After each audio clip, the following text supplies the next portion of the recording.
2005, my friend Peter came up to me and said, "Hey, are you the Howard Landman that's giving these conservative commentators conniptions?" And I'm thinking, what? So I said, maybe. And he said, "Keep up the good work." And I didn't know what the heck he was talking about. So I went and I had to Google myself. And it turns out, we have to rewind like 3 years. 2002, I went to a poetry reading in Loveland. And they had a really nice stage down there. But the guy who was running it announced that there was a Colorado State website that was looking for writings by Colorado writers and poets, and that you could just log in there and make an account and put your stuff up there. So I wrote down the URL and I went home and I took the last 2 poems that I'd written and stuck them up there and forgot all about it.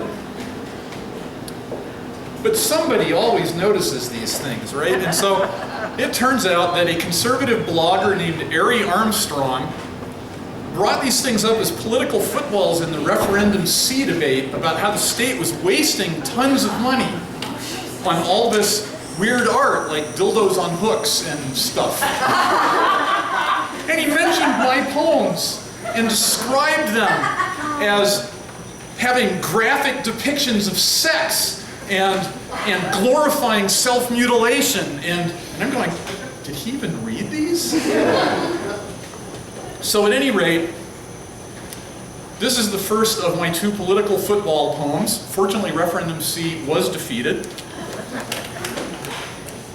And I also have to say that a couple of years after I wrote this poem, the scientific question that it discusses was actually mentioned in a real peer-reviewed scientific paper, and they did not have the answer to the question at all.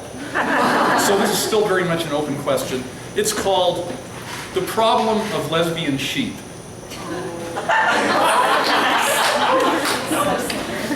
When sheep in the mountains are wanting to breed, there's not very much that the sheep up there need, for they've got quite a system when it's time to mate. The rams nose around, and the ewes stand and wait. Yes, the female sheep don't have to do anything when the rams in the mountains go crazy in spring, but give off special smells from their feminine places, which those sex-hungry rams can detect with their faces. Yeah, the rams stick their noses in each ewe's behind to detect if to mating she might be inclined, and if so, he mounts her. They both have their fun, and that's how the process of mating is done. And so, to sum up, there's a system in place to ensure that the sheep can continue their race, and it works like a charm. No cause to lose sleep. But consider the problem of lesbian sheep.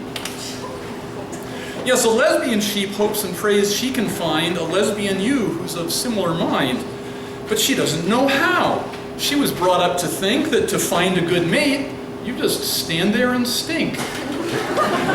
And alas, her true love, just a few yards away, tries the very same thing in the very same way. And though they both want to be loved and be held, they just both stand around and wait to be smelled.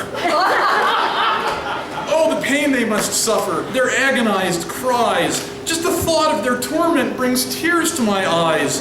And it's all so unneeded. Imagine their joy if they just found a different mode to employ. Even lesbian sheep must have some way to meet.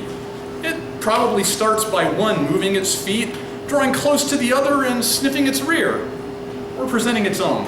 On this point, I'm not clear. But they can't stand around like their hetero kin and just wait for somebody else to begin. And so my advice to gay sheep as they graze, to woo lesbian ewes, use less motionless ways.